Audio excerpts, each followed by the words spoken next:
Now, the last thing I want to talk about, and my great story, is about a lovely lady who came to see us. She was in her mid 70s from memory, some time ago, and she had a very flat mood. And we did all her bloods and we looked at, had a chat to her.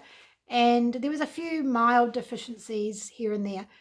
But from speaking to her, her diet was actually very deficient in protein, which is quite common in the elderly, particularly when they live alone. Elderly people tend to not have big meals very often. They, have little sandwiches and crackers and whatnot, and they tend to be missing out on the protein, which is, meat and eggs, nuts, fish, and legumes and seeds together. So this lady definitely had a significant lack of protein in her diet.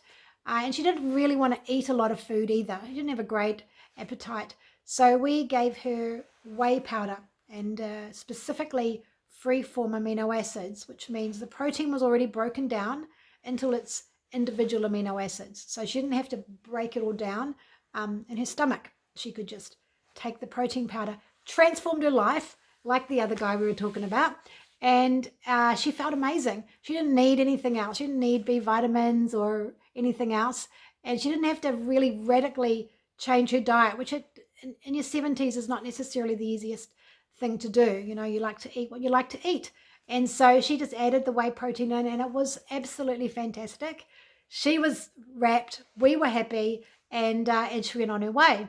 So now protein is actually very important. It's first of all, when you take protein into your body, you do have to break it down into all these different amino acids. You might have heard of tryptophan or proline, lysine, these things. There's a lot of those, and we store all those. Now, we need those amino acids for so many things in our body. First of all, our immune system's fully made up of different proteins that we make. All the aspects of our immune system function with that. Crucial things such as carrying vitamins and minerals from our digestive tract into our blood, so absorbing nutrients to nourish our bodies, it's carried by proteins. And to get nutrients from our blood into our cells so we can use them are also proteins. Well, our hormones are made up of proteins. There's substances called neurotransmitters which affect the body and the nervous system. They're made up of amino acids or proteins, for specific proteins. So your body manufactures all these proteins from these different amino acids. So that's a crucial factor, sometimes overlooked because it's too simple.